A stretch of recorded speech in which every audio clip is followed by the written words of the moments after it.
Bonjour à tous. Bon, j'espère que vous avez bien démarré la journée. Donc aujourd'hui on va faire les boules d'énergie. C'est des petites friandises voilà, que vous pouvez offrir, que vous pouvez avoir sous la main quand vous avez un petit besoin de douceur. En même temps c'est très simple. Par contre j'ai à la maison malheureusement un tout petit robot. Donc je ne vais pas pouvoir faire des grosses quantités. Bon, parce qu'en fait c'est quelque chose qui se conserve et qu'on peut quand même garder au frigo. Donc là j'ai commencé à moudre des noix d'Amazonie. Enfin c'était surtout pour savoir si ça marchait. Donc là on a 60 g de noix d'Amazonie. Je vais continuer. Qu'on va mixer. Et du coup comme c'est un petit robot, on va y aller petit à petit. Alors, on mixe les noix d'Amazonie. En laissant des petits morceaux, ça va faire une sorte de praliné dans la noix, c'est quand même super sympa. Donc après, on met de la noix de coco râpée. Donc là, je vais poser sur ma balance. On va essayer de mettre la même quantité. Alors, je suis partie sur 50 g. Donc on va mettre 50 g de noix de coco râpée. Et on va mettre 50 g de poudre d'amande.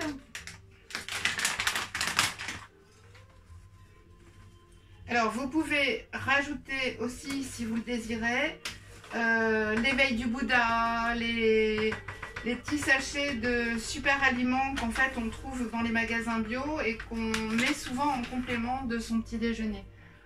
Je voulais aussi vous parler en fait des graines de lin.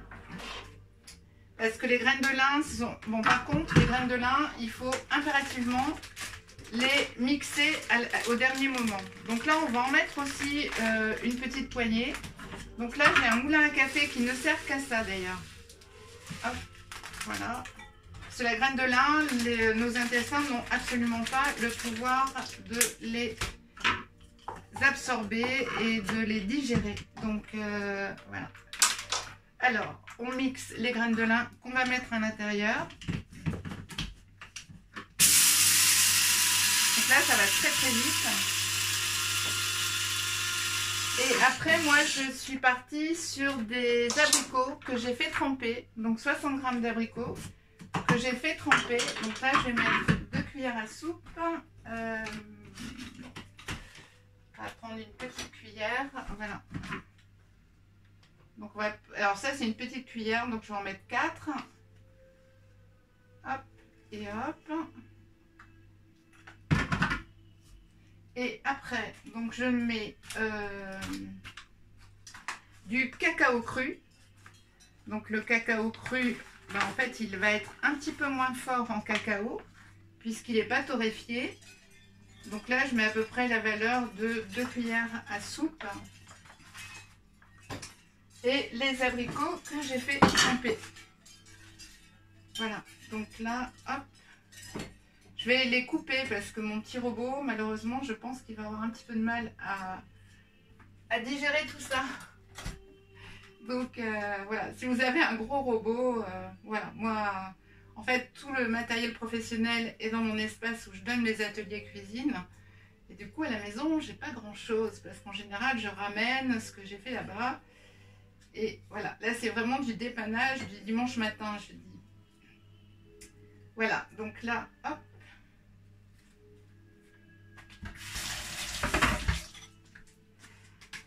Alors, on va mixer tout ça. Et en général, on voit tout de suite à la consistance. Donc je vous ai mis aussi un petit peu de tahin, en fait, de purée de sésame. Purée de sésame, purée d'amande, ça vous pouvez rajouter aussi aux boules d'énergie. En fait, vous allez voir que chacun il va de sa recette. Et que le principal en fait c'est qu'on ait ses fruits secs, ses amandes, ses noix. Voilà, bah là on est parfait. Alors, je vais rajouter par contre un petit peu d'huile de coco. Donc je suis désolée, c'est ça le direct.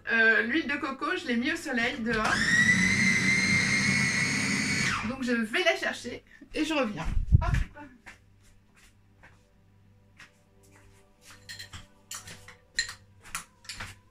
Bon, alors même au soleil, elle n'a pas complètement fondu. Je pensais pourtant que j'avais pris mon temps pour qu'elle ait le temps de fondre. Hop, j'ai mis la valeur de 10 grammes d'huile de coco pour les différentes propriétés de l'huile de coco qui sont énormes et qui sont vraiment très intéressantes au niveau nutritionnel. Bon, sans en abuser, bien sûr.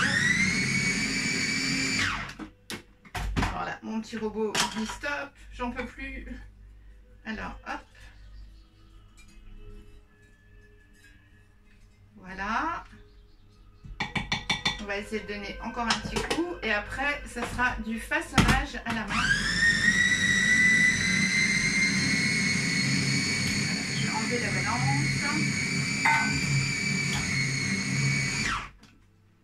Voilà, donc voilà, là on va façonner les petites boules de coco. Donc il y a un truc très simple et très facile, c'est-à-dire que vous prenez du film étirable, hop, que vous mettez sur votre plan de travail, tout simplement. Et là-dessus, on va confectionner nos boules. Voilà, et après vous prenez une petite assiette avec encore de la noix de coco râpée. Alors celle-là, elle est différente parce qu'elle est un tout petit peu plus fine. Donc elle va permettre de faire l'enrobage en fait de nos boules de coco. Donc là, le mieux c'est à la main. Donc le mieux c'est avec des gants aussi. Voilà, c'est ça le direct, on oublie la moitié des trucs. Et là, vous faites des boules un petit peu de la taille que vous voulez. En fait, voilà, moi, ça, je m'en fais toujours quelques-unes de cette grosseur-là pour vraiment les encas, quand j'ai une petite fringale et au milieu de l'après-midi ou quand je vais marcher. Et sinon, bah, je vous conseille de faire plutôt des petites boules, plutôt une grosse cerise. Voilà. Et voilà, la grosse cerise, ça permet, voilà.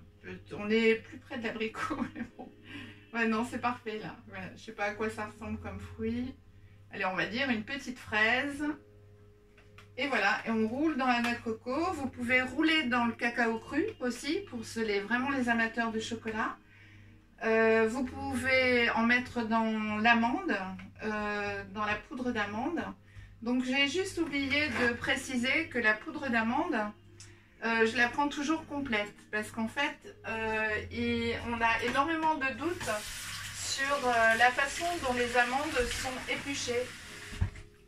Et il faut savoir que la peau, bien entendu, elle est intéressante aussi, surtout qu'elle est mixée. Donc voilà, autant prendre de la poudre d'amande complète et en général, c'est moins cher parce qu'il y a eu moins de travail dessus. Voilà, donc j'espère que cette recette vous aura plu. Là, après, vous laissez libre cours à l'imagination.